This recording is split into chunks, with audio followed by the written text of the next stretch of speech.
Today we're going to talk about Calm Classroom.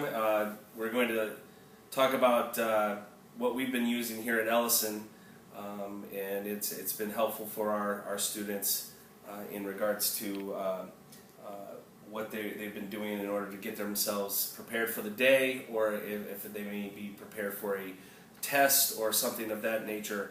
And it's something that we've been using just this year, and I can show you some of the results later on here of what we're going to do. We're also going to do a little material about this as well with Calm Classroom. So the purpose of this is basically to be peaceful and considerate of your in school environment. Get your mental focus back. During classroom discussions and testings, relax or quickly calm down following like some conflict. This is what I use normally as a dean here, and in different social situations. Also make aware of yourself or others. Effectively respond to others' actions or words. Basically, the students are expected in the Calm Classroom to be still and quiet, not to disturb others while they're doing this and while we're doing this activity, and focus on themselves internally and not on what is happening externally. And also stay awake and alert during this time, so they're not sleeping during this the Calm Classroom activity that we will be doing. With the curriculum, it's going to focus on 4 different things. You're going to focus. There's parts of the curriculum that is breathing, focusing, stretching, and relaxation. And what they do is you can do, there's different curriculums that they have in our books. It would be with the breathing, they would do like a mental focus of feeling the breath, hearing the breath. If they're doing something on focusing, they could be focusing on the bell. We have a bell that you'd be able to ring. Also, stretching, where you're going to be in your desk, you can be able to move side to side on your desk. You can do a lot of different things, as far as using your hands to put them together and warming your hands up and moving from side to side. Also, relaxation, where you're getting in there and you're actually stretching. So it's very similar to a yoga type atmosphere. But you're doing it in your desk, and it only takes about 1 to 2 minutes, so it's actually pretty decent to do. How we teach it here at Ellison, it's hard to see this, but I'll just go over it a little bit. Before teaching, the teacher has to set the private intention. We're going to slow down, we're going to be calm, we're going to stay focused, which is a big key here at Ellison for us, because the kids come in, especially after lunch. It can get a little bit chaotic at times. The kids are hyper from having that activity down in lunch, where they're able to walk around and do what they want to do, and it's more for us to get them to calm down and stay focused in the morning as well, or before a test. Especially, a lot of the teachers here at Ellison will use that just to calm them down, to calm students down and make them focus back to where they want to be.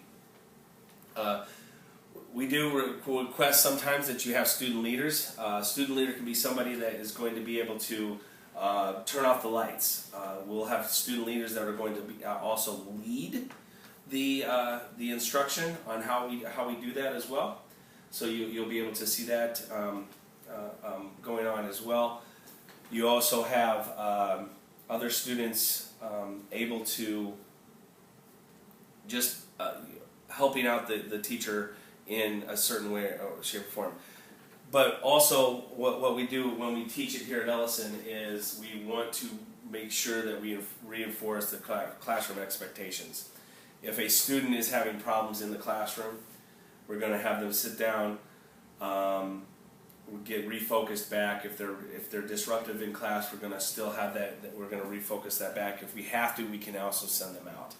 We're still going through the rules here, but it is for them to remain focused. For the most part, I would say that 99% of our kids do calm classroom and respect the expectations.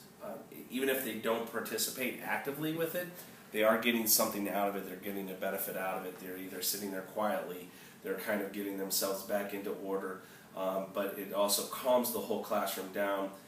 It also gets them focused into what they're about ready to do, if they're about ready to take a test or something of that nature. So it's very helpful.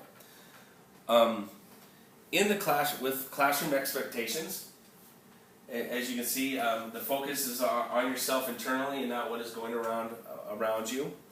You do not want to look around the room, and if possible, you can close your eyes. A lot of our students, I would say, when I walk around the other classes to see what's going on, there are students that have their hand, they're at themselves. They're not looking around, but they're focused, but they don't have their eyes closed, which is okay.